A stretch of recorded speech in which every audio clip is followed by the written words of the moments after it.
This is the anti-commandeering principle. So this is a 10th Amendment principle. New York, United States, the Supreme Court ruled that Congress cannot compel the states to enact or enforce a regulatory program. And in a case called Prins, the Commerce Clause was found to be authorized in its use. This was what the Brady Act, the handgun bill. And what they basically found is the federal government can't direct the actions of state officials, forcing them to do the work of the federal government at the ground level, unfunded mandates essentially.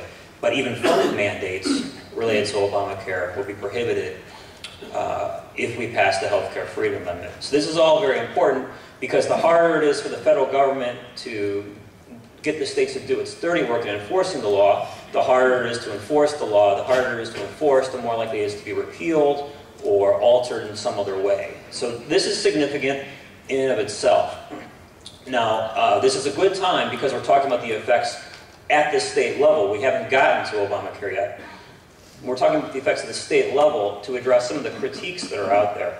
I mentioned the Ted Strickland think tank that actually literally is paid for with his leftover campaign dollars and has actively attacked Issue 3. One of the things they said is that, you know, we'll have anarchy in the streets. We won't be able to regulate healthcare anymore. Well, I have news for you. I have several pieces of news for you. Piece one, there is already a whole hell of a lot of regulation of healthcare in Ohio. I don't know if any of you realize this, but most of our litigation at the 1851 Center, and I didn't even introduce the center really, but what we do is protect Ohioans from government abuse and fight for property rights, limited government, constitutional rights, really emphasizing the state constitution. Much of what we do is fighting the phenomena of public health, and I use those words in quotations. Essentially, the two dirtiest words in the human language these days are public health, because you can justify any regulation of personal property, of individual rights, liberty on the basis of public health. When you hear those two words, you need to look out, you need to hold on to your wallet, because it probably means your taxes are going up and your property is no longer your own. Under the auspices of public health, you could be forced to run on the treadmill every day, do jumping jacks to the Pledge of Allegiance, become a vegetarian if you're a red meat eater, or eat red meat if you're a vegetarian. Whatever the government thinks is good. You know, this is where we get smoking bans and all kinds of licensing laws and all kinds of things that are very destructive to our economy and also our sense of individual liberty. Right. So there's already too much regulation of public health. But that's beside the point, because the Healthcare Freedom Amendment contains a grandfathering clause. So what we've said therein is that any regulations prior to March of 2010 can stay, but thou shalt not pass any further. We're drawing a line in the sand. You've done enough, and it hasn't worked. Stop regulating us and leave us alone. Right. Leave us with what you have.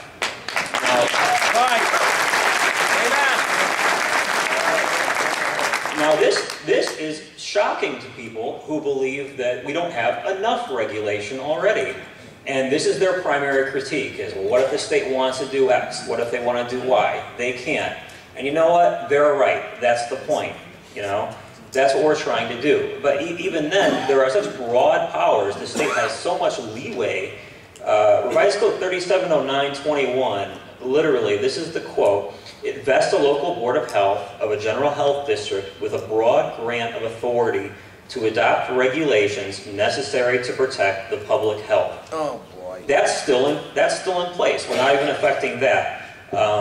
There is concern that we're going to stop child support enforcement orders where judges order parents to cover children with health insurance, and that's also a pre-existing statute.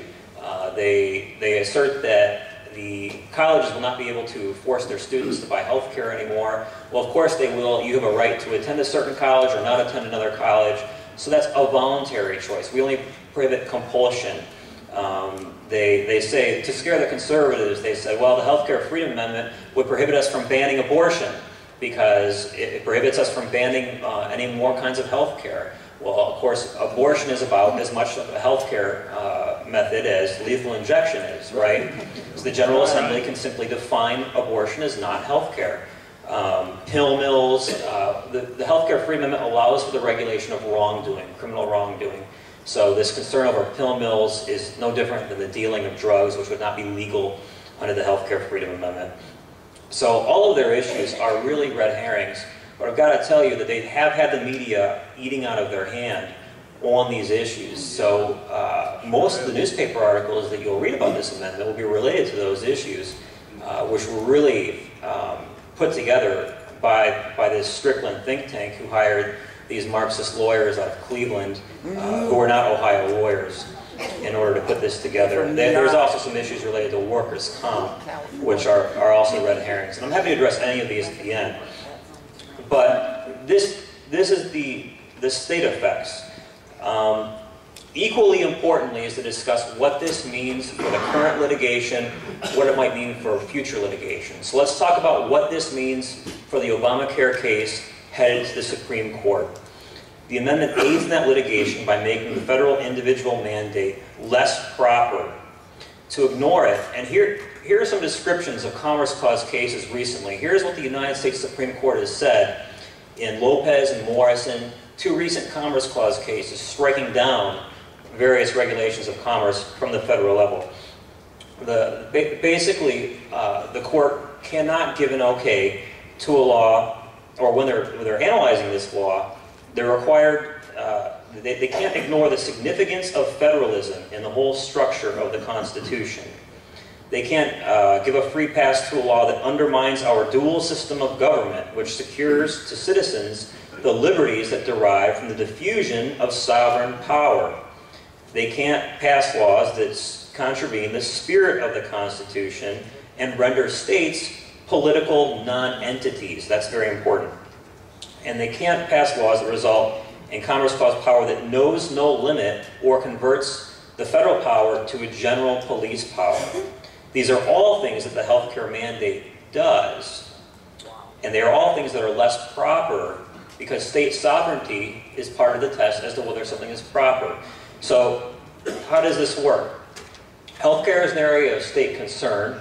Ohio asserts its sovereignty on the issue of healthcare in its most fundamental place, the Bill of Rights in its state constitution.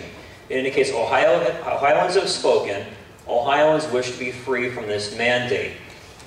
What courts do then is look at the mandate's propriety in terms of state sovereignty and say, well, Ohio is a bellwether state. So forget about the political message that is sent to the Supreme Court justices who will see the results on November